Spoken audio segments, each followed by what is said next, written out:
Ever wondered how scientists determine the amount of a substance in a solution when direct titration is not suitable? Enter the fascinating world of back titration, a method that is as intriguing as it sounds.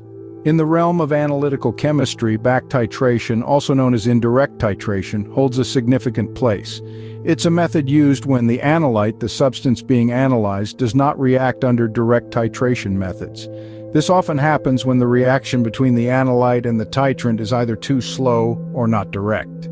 So how does back titration work? It's a two-step process, and it begins with adding an excess amount of a standard reagent to the analyte.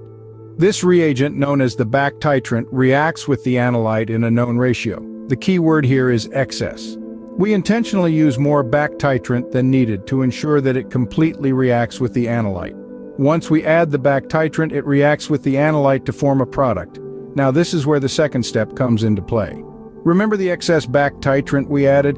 It's time to figure out exactly how much of it is left unreacted.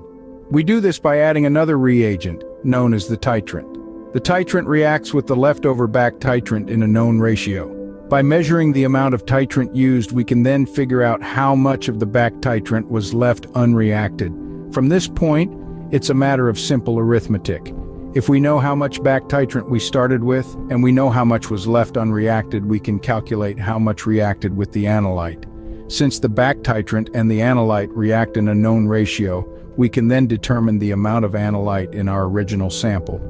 In summary, back titration is a clever workaround for situations when direct titration isn't suitable. It involves adding an excess of a known reagent to the analyte, then determining how much of this reagent is left unreacted.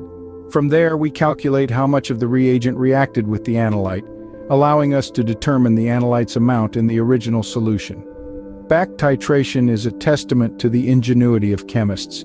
It's like a detective story, where we use clues and deductive reasoning to solve a mystery. Except in this case, the mystery is the amount of a substance in a solution, and the detectives are the amazing tools and techniques of analytical chemistry. This is the wonderful world of back titration, a realm where every reaction, every calculation, brings us one step closer to the truth.